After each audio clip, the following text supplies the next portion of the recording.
The next activity that I'm going to present to you is learner strategy, instruction, acquiring self-help skills.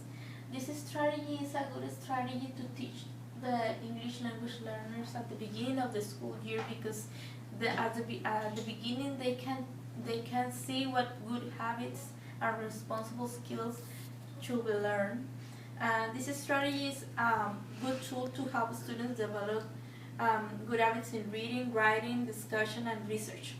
Learning strategy instruction helps students be responsible of their own work as well as interact with classmates during group work. Organizing an agenda for a class is one way a teacher can provide self-skill to students.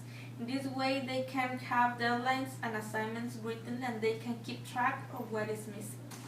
Here is an example of an agenda that I use.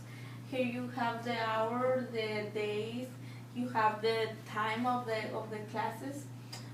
They also have weekly goals that they are going to write according to the teaching their teachers assigned to them.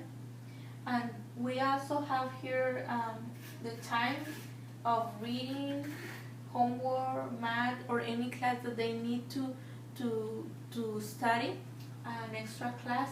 And in this way they are self-monitoring themselves, their learning, their self-approaches, because they have to be responsible of their own work.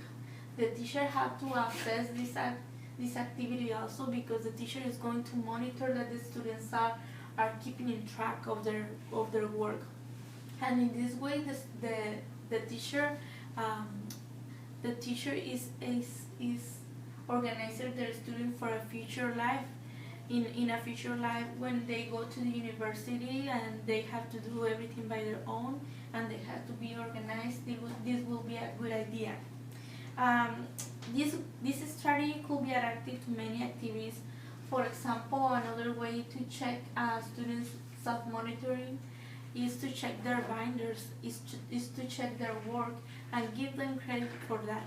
Because if the students feel that you are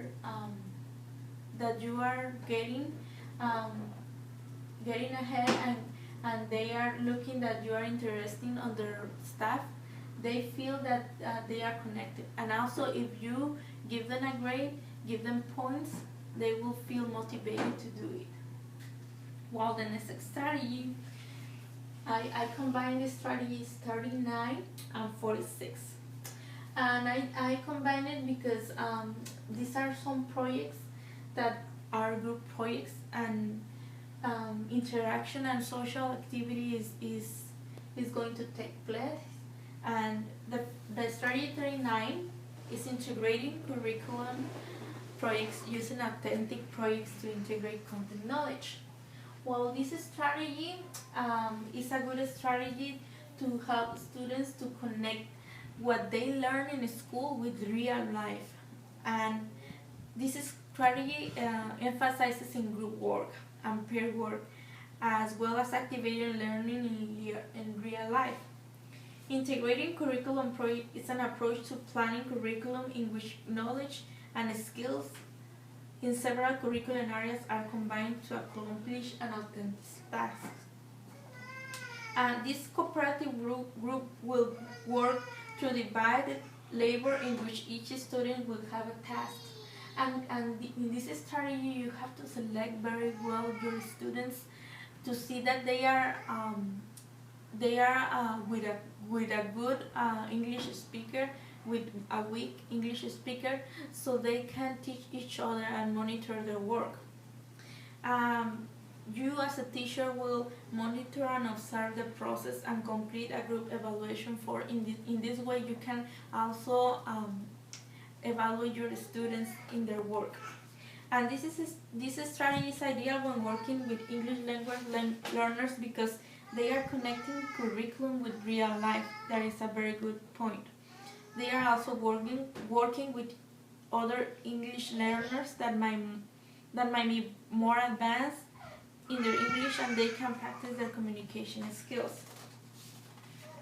The strategy 46 is collaborative reading, and what to do when they can read the textbook And this is a good point when English language learners begin to read. Some of them start at a different level, and you can take in consideration their levels. You have to select good books that are adapted to their reading levels. And the group research is related to this strategy because in the strategy you are using something real. They are researching something that exists. And for these two strategies, I chose a topic, and the topic was advocating healthy meals for lunch. And I will use this activity in my classroom so that it's English language learners go and look and search and research in different medias. Like, for example, they can search in the internet. I can provide them with books in their reading levels.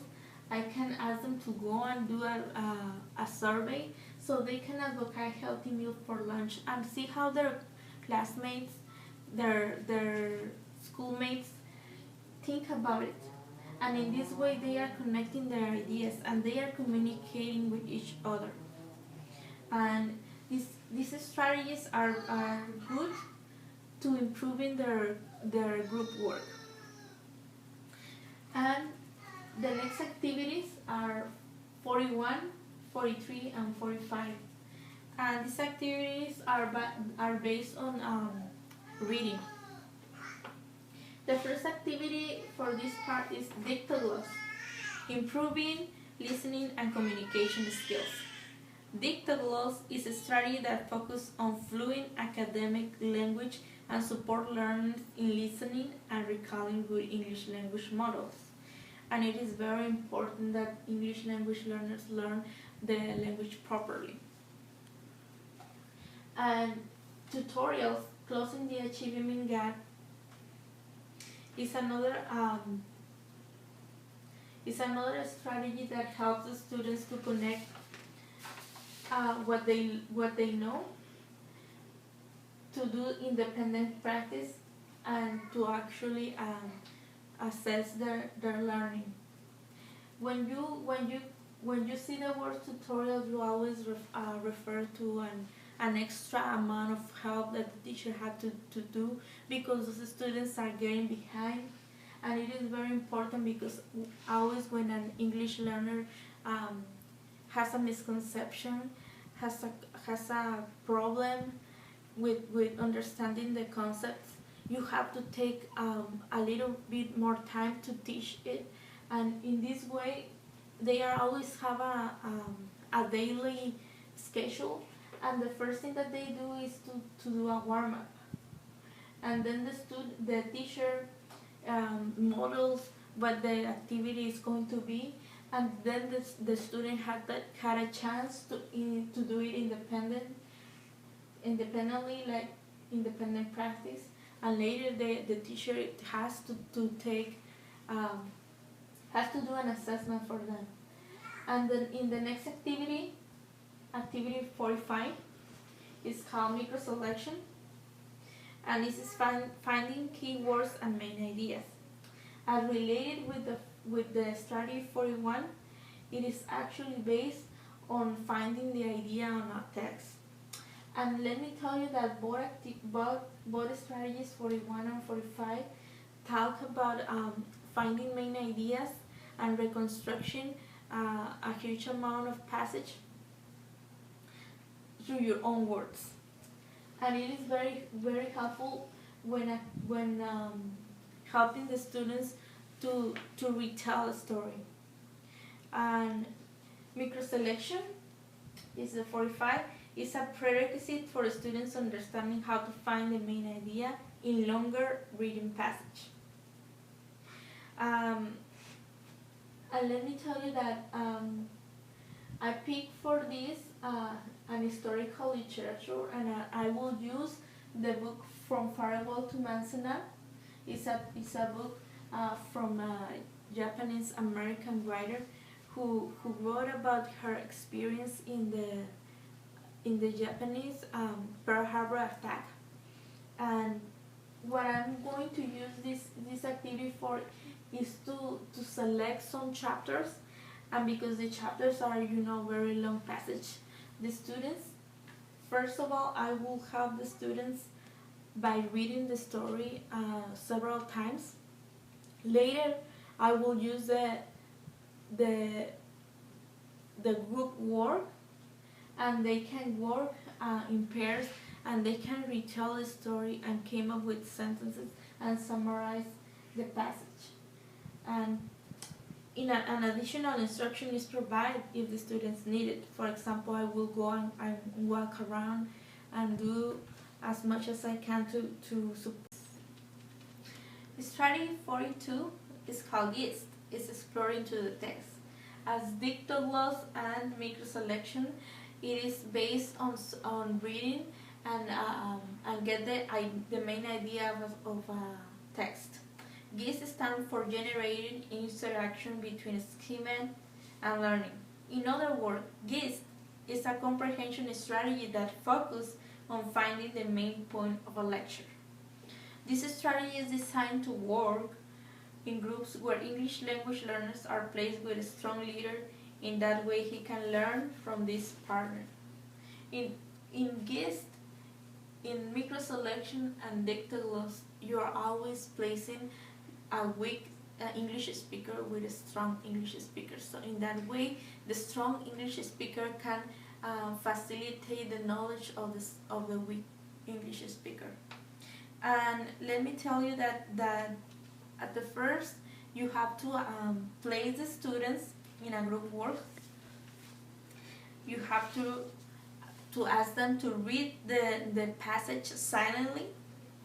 Then, after they read, the members collaboratively generate sentences to summarize the gist or the main idea. And they will write a summary of it.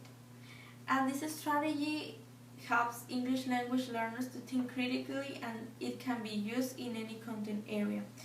The teacher can effectively assess the students through their written language when they turn in their summaries.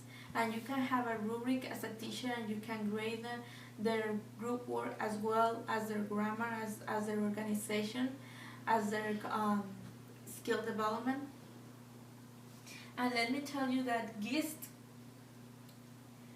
and microselection and dictogloss can be combined to